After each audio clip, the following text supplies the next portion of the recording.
Welcome back. ഇന്ന് നമുക്ക് തേങ്ങാപ്പാൽ ഒഴിച്ച് വരട്ടിയെടുത്തൊരു ചിക്കൻ ഉണ്ടാക്കിയാലോ. ഇതൊക്കെയാണ് നമുക്ക് ആവശ്യമായ പൊടികൾ. ഇതിലേക്കായി നമുക്ക് തേങ്ങാപ്പാൽ ആവശ്യമാണ്. ആദ്യത്തെ പാലും രണ്ടാമത്തെ പാലും നമുക്ക് ഇതിലേക്ക് ആവശ്യമാണ്. 250 ഗ്രാം ചിക്കനാണ് ഞാനിവിടെ എടുത്തിരിക്കുന്നത്. ഇനി ചൂടായ ഒരു പാനിലേക്ക് നമുക്ക് കുറച്ച് പൊടികൾ ചൂടാക്കാം. 1.5 ടേബിൾ സ്പൂൺ മല്ലിപ്പൊടി, പിന്നെ അതിലേക്ക് നമ്മൾ ഇട്ട് കൊടുക്കുന്നത് 1 ടേബിൾ സ്പൂൺ മുളക് പൊടിയാണ്. മുളക് പൊടി ഇട്ടതിന് ശേഷം നമുക്കിതിലേക്ക് 1.5 ടേബിൾ സ്പൂൺ ചെറിയ ജീരകത്തിൻ്റെ പൊടിയും ചേർത്ത് കൊടുക്കണം. ഇവ മൂന്നും നന്നായി ചൂടാക്കുക. ഇവയുടെ ഒരു പച്ചമണമൊക്കെ മാറി ഒന്ന് മുരിഞ്ഞ് വരുമ്പോൾ നമുക്കിവയെ മറ്റൊരു പാത്രത്തിലേക്ക് മാറ്റി കൊടുക്കാവുന്നതാണ്.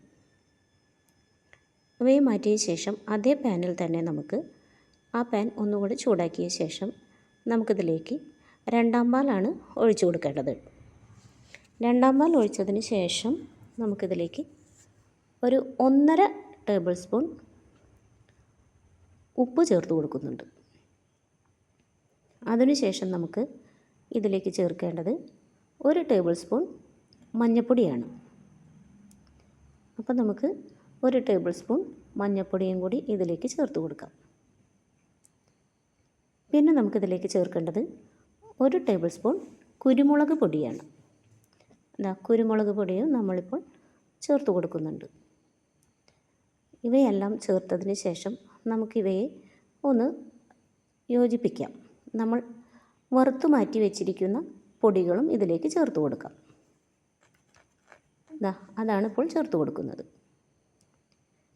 ഇവയെല്ലാം നന്നായി ഒന്ന് ആ പാലിലോട്ട് യോജിപ്പിക്കാം. നമുക്ക് നന്നായി ഇളക്കി കട്ടയൊന്നുമില്ലാതെ രൂപത്തിൽ നമുക്കിവയെ നല്ല രീതിയിൽ ഒന്ന് മിക്സ് ചെയ്ത് കൊടുക്കാവുന്നതാണ്.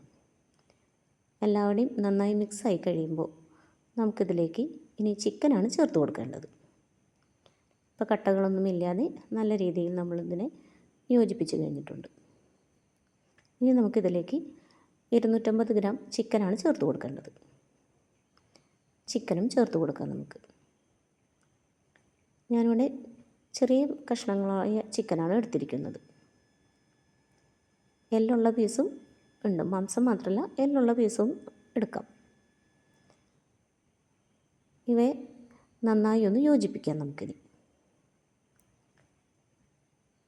എല്ലായിടത്തും ചിക്കന് മസാല തട്ടും വിധം നമുക്ക് നന്നായി ഒന്ന് യോജിപ്പിച്ച് ഒന്ന് അടച്ചു വെച്ച് വേവിക്കാവുന്നതാണ്. ഇപ്പോൾ അടച്ചു വെച്ച് വേവിക്കുമ്പോൾ എല്ലായിടത്തും മസാലകളൊക്കെ നന്നായി യോജിച്ച് പിടിക്കും. ഇടയ്ക്ക് നമുക്കൊന്ന് മൂടി തുറന്നു കൊടുത്ത് ഇളക്കി കൊടുക്കണം. ഇതിലേക്ക് വെളിച്ചെണ്ണയുടെ ആവശ്യമില്ല എന്നുള്ളതാണ് പ്രത്യേകത. അപ്പോൾ നമുക്ക് ഇടയ്ക്കൊന്ന് തുറന്ന് നോക്കുമ്പോൾ ഇതുപോലെ തിള വന്നിട്ടുണ്ടാവും.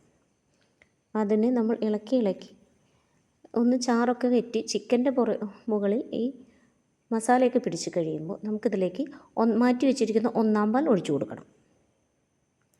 വീണ്ടും ഇവയെ നല്ല രീതിയിൽ ഇളക്കി കൊടുത്ത് വരട്ടിയെടുക്കാവുന്നതാണ്. ഇതിൻ്റെ ഫൈനൽ രൂപം ഇതുപോലെ ഇരിക്കും. ചെയ്തു നോക്കുക എല്ലാവരും. Thank you.